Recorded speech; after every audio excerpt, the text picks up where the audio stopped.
Mercredi, alors que son procès tirait à sa fin, Réal Savoie reconnaît être le meurtrier de Sonia Raymond.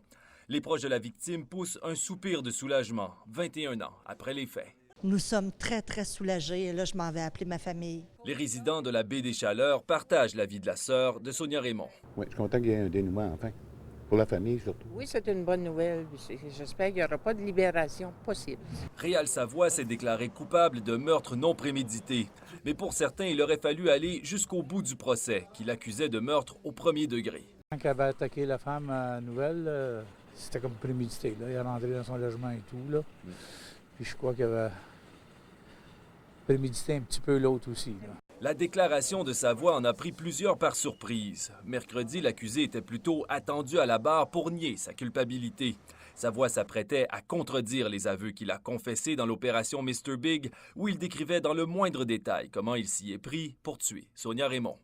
Le juge Dionne a permis à la couronne d'attaquer la crédibilité de Savoie en se servant de certains de ses antécédents judiciaires. On a alors senti le vent tourner.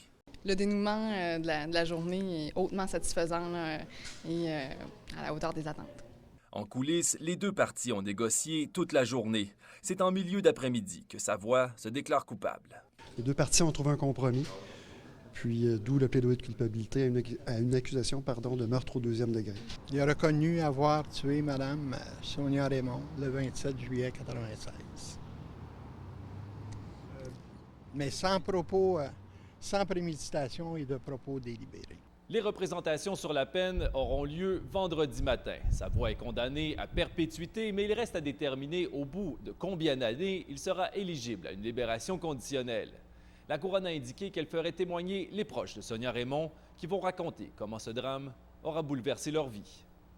Alexandre Courtemanche, Carleton-sur-Mer.